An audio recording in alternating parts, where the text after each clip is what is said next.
Hello developers, my name is Matt Rabel and today I'd like to show you how to add a login feature to your React Native applications.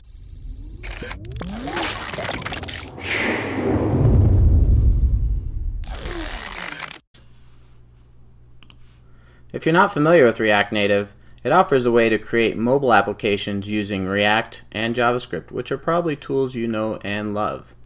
I wrote a blog post about this called Create a React Native Application with Login in 10 Minutes. So if you want to go through and see much more than what I'm talking about here, it's all available in this blog post, and you'll notice there's a number of prerequisites. So I already have Node installed, I have Yarn installed, and you'll notice it also says Java 8. Well, I actually have Java 12 installed, and that'll work just fine. You also need an Okta developer account. So if you were to click sign up, you can see enter your email, first name, last name, company, and country, and then you'll get a free forever Okta developer account. It's good for up to 1,000 monthly active users, and if you want to make it like 2,000 or 20,000, then it's just a little bit of cash. I have a GitHub repo that's associated with the blog post and a number of steps. So I've just taken the blog post and condensed it down into the bare minimum steps we'll need to do this. So I'm going to put that on the left here and we'll keep this on the right. And I already have React Native CLI installed. So you can see that by doing React Native version.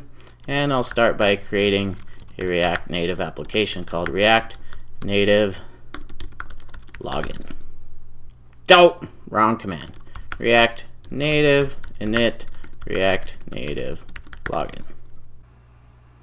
So you can see that took about a minute to create. That can take different times based on your internet connection speed and your hardware. Okta has a React Native SDK, which is based on our libraries for OIDC with Android and OIDC with iOS. It uses authorization code flow with Pixie, so there's a one-time code that's exchanged, and it's the most secure way of doing OAuth on iOS and Android. I also created a Okta Dev schematics project, and this is originally from Angular. They provide the schematics API, but it allows you to manipulate basically any project that has a package.json and add files, manipulate files, things like that.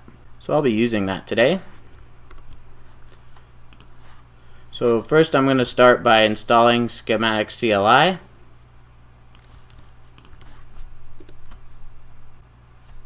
And then I'll create a native application on Okta. So I have an account at this URL. And if you click on Applications, Add Application, you'll want to create a native application. And then I'll just call mine React Native and keep the defaults for the login redirect URI. Click Done. And then you'll want to edit it and add the same URL for logout redirect URI. Okay, so that's all set up. Let's add the schematic first. So we'll add it as a developer dependency. We'll cd into our React Native login project and install Okta Dev schematics. So I do recommend committing your project to Git at this point. So I'm going to do git init and git add and git commit.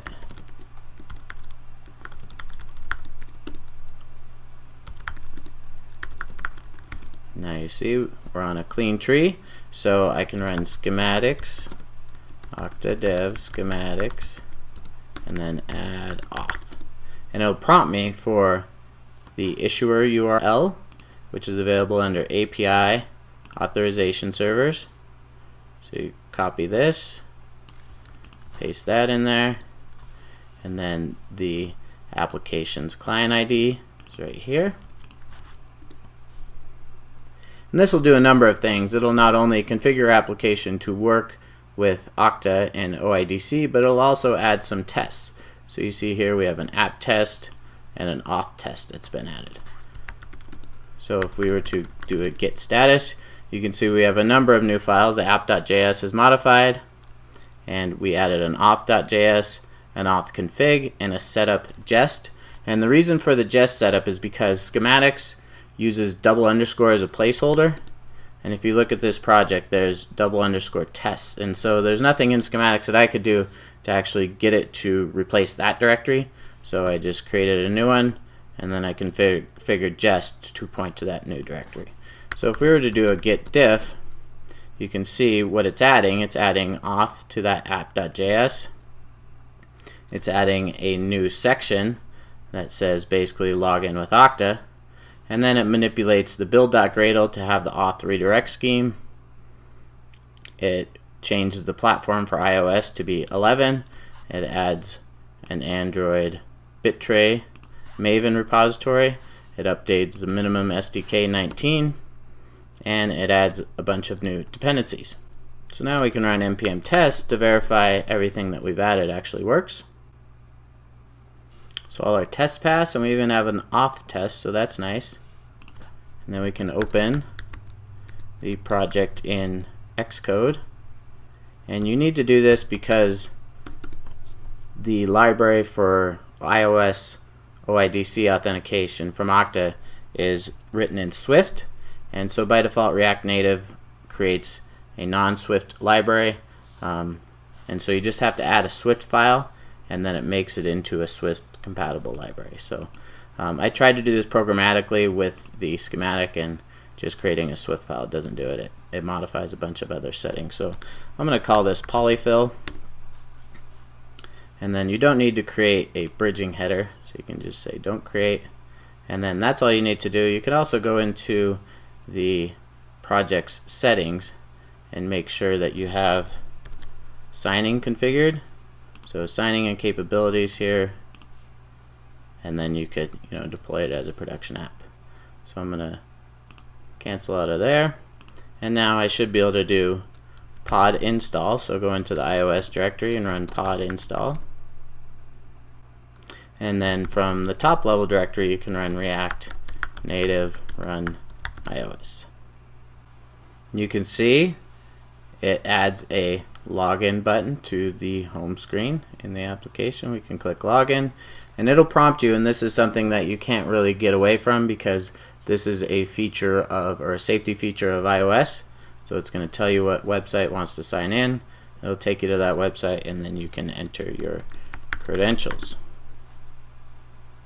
And you come back and you're logged in. So you can do a get user from ID token, or you can get user from request, and those are all using the React Native SDK and its methods to get that information. And then you can log out as well. This is another safety feature. I haven't figured out a way around it, but it'll prompt you again to log out. So now we're logged out. That's iOS. One thing I forgot to mention is in the auth config file is all your settings for OIDC. So you can see the schematic just puts them in there for you. And so now we can also do Android. So if we were to open up Android Studio, you can run an AVD, an Android virtual device. You have to do that first, or you have to plug in a phone. Otherwise, when you run React Native run Android, it won't actually do anything. So we can click here to create a new AVD, create virtual device, and maybe a Pixel 3 XL, and choose the latest operating system, and finish. And then you can start it. You can choose to update if it prompts you to update. And then when your AVD is up and running, you can run React Native run Android. That can take a couple minutes to finish building and deploying, but once it's up, you'll see there's a login button you can click on. That'll open up Chrome.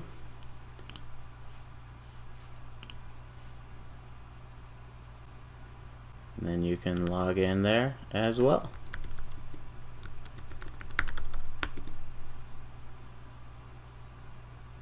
And just like with iOS, you can also get the user's information from the ID token. If you want to do a custom login screen with React Native, we do have an example for that.